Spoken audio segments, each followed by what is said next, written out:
Assalamualaikum warahmatullahi wabarakatuh. Kami dari kelompok 6 dengan anggota saya Yunari dan teman saya Sri Wahyuningsih. Di sini kami akan membahas mengenai konsep akidah dalam Islam. Pokok pembahasan dalam bab ini yang pertama pengertian akidah dan ruang lingkup pembahasan, yang kedua sumber dan fungsi akidah, yang ketiga prinsip-prinsip akidah Islam. Pengertian akidah menurut bahasa. Dalam bahasa Arab, akidah berasal dari kata al-aqdu yang berarti ikatan, at-tawthiqu yang berarti kepercayaan atau keyakinan yang kuat, al-ihkamu yang berarti mengokohkan atau menetapkan, dan ar-rabdu biquwwah yang berarti mengikat dengan kuat. Pengertian akidah menurut istilah. Menurut istilah atau terminologi, akidah adalah iman yang teguh dan pasti, yang sama sekali tidak ada keraguan sedikitpun untuk orang-orang yang meyakininya. Jadi, akidah Islamiyah merupakan keimanan yang teguh dan bersifat pasti terhadap Allah SWT dengan segala pelaksanaan kewajibannya, bertauhid dan taat kepadanya, beriman kepada para malaikatnya, rasulnya, kitabnya, hari akhir, takdir baik buruk, perkara yang gaib, beriman kepada apa yang sudah menjadi ijma atau konsensus dari salafus salih, serta seluruh berita-berita yang pasti baik secara ilmiah maupun alamiah yang sudah ditetapkan menurut Al-Quran dan As-Sunnah yang salih serta ijma salaf as-salih. Pembahasan selanjutnya yaitu ruang lingkup akidah. Ada beberapa hal mengenai ruang lingkup akidah. Yang pertama, ilahiyat. Ilahiyat ini membahas mengenai segala hal atau segala sesuatu yang memiliki hubungan dengan ilahi, seperti wujud Allah, sifat-sifat Allah, dan lain sebagainya. Ruang lingkup yang kedua yaitu nubuat. Nubuat ini pembahasan mengenai segala sesuatu yang memiliki hubungan dengan Nabi, Rasul, termasuk pembahasan mengenai kitab Allah, mukjizat, dan lain sebagainya. Ruang lingkup yang ketiga yaitu rohaniyat. Pembahasan ini mengenai segala sesuatu yang berhubungan dengan alam metafisika seperti malaikat, jin, iblis, setan, roh, dan masih banyak lagi. Yang selanjutnya yaitu samiyat.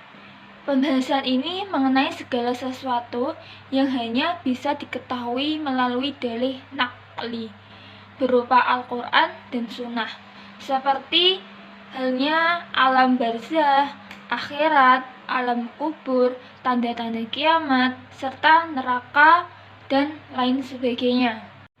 Pembahasan selanjutnya yaitu mengenai sumber akidah. Sumber akidah ada 3. Yang pertama Al-Quran, Sunnah, serta ijma para ulama. Al-Quran dan Sunnah serta ijma para ulama merupakan sumber asas dalam pengambilan akidah. Allah Ta'ala berfirman dalam surat An-Nisa ayat 59 yang artinya, hai orang-orang yang beriman, taatilah Allah dan taatilah Rasulnya dan ulil amri di antara kamu. Kemudian jika kamu berlainan pendapat tentang sesuatu, maka kembalikanlah ia kepada Allah SWT, Al-Quran dan Rasulnya, Sunnahnya. Jika kamu benar-benar beriman kepada Allah dan hari kemudian, yang demikian itu lebih baik atau lebih utama bagimu dan lebih baik akibatnya. Pembahasan selanjutnya akan dilanjutkan oleh rekan saya. Oke, materi yang selanjutnya yaitu tujuan mempelajari akidah. Tujuan mempelajari akidah di sini ada 8 poin. Yang pertama yaitu untuk mengetahui petunjuk hidup yang benar dan bisa membedakan mana yang benar dan mana yang salah, sehingga hidup hanya untuk mencari keridhaan Allah Subhanahu wa Ta'ala. Yang kedua, menghindarkan diri dari berbagai macam pengaruh kehidupan yang sesat atau bahkan jauh dari petunjuk hidup yang benar. Yang ketiga, mampu meningkatkan ibadah kepada Allah Subhanahu wa Ta'ala.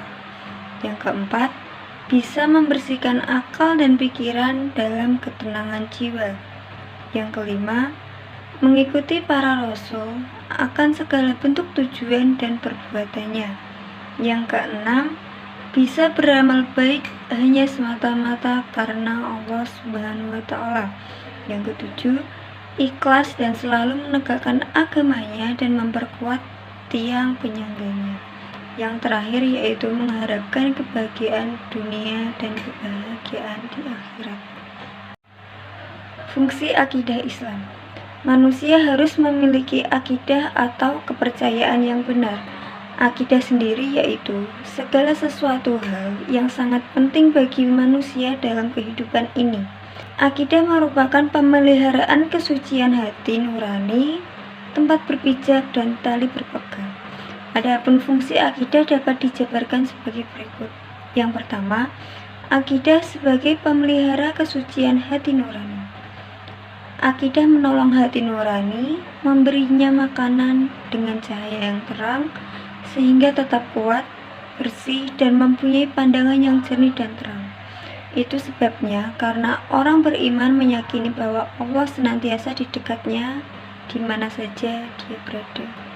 Yang kedua, akidah menimbulkan perasaan yang aman. Sebagaimana orang beriman itu tidak menyesali dan menangisi masa yang lalu dan tidak menghadapi masa yang sedang dialaminya dengan kesal dan keluh kesah. Demikian pula dia tidak menanti masa yang akan datang dengan ketakutan dan kecemasan. Dia hidup dengan perasaan aman bagi orang yang mendiami surga. Itulah pengaruh dari akidah, karena akidah menimbulkan perasaan yang aman. Yang ketiga, akidah menimbulkan pengharapan. Pengharapan merupakan suatu kekuatan yang mendorong dan membukakan hati manusia untuk bekerja.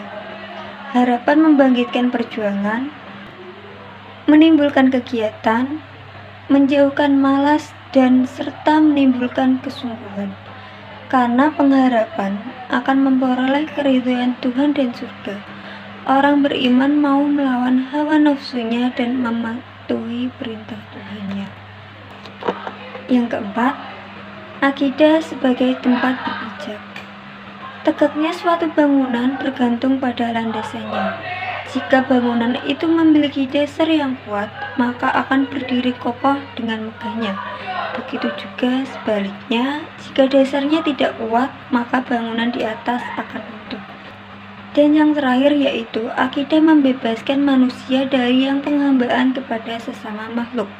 Artinya, orang yang mempunyai akidah yang benar tidak akan pernah mau menghambakan dirinya kepada sesama makhluk, walau dalam keadaan yang bagaimanapun. Karena makhluk ciptaan Allah itu hanyalah hamba Allah semata.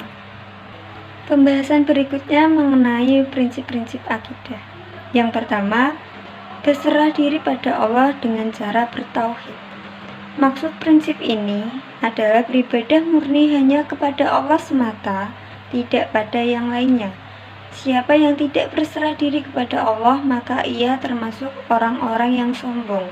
Begitu pula, orang yang berserah diri pada Allah juga pada selainnya, maka ia disebut musyrik. Yang berserah diri pada Allah semata itulah yang disebut dengan muwahhid atau ahli tauhid. Yang kedua yaitu taat kepada Allah dengan melakukan ketaatan.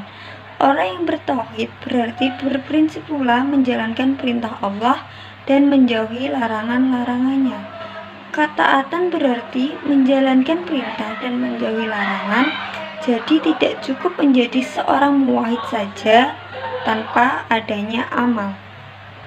Dan yang ketiga yaitu berlepas diri dari syirik dan pelaku syirik. Tidak cukup seseorang berprinsip dengan dua prinsip di atas. Tidak cukup ia hanya beribadah kepada Allah saja, ia juga harus berlepas diri dari syirik dan pelaku syirik. Cukup sekian presentasi dari kelompok kami, mohon maaf bila ada kesalahan. Saya akhiri, wassalamualaikum warahmatullahi wabarakatuh.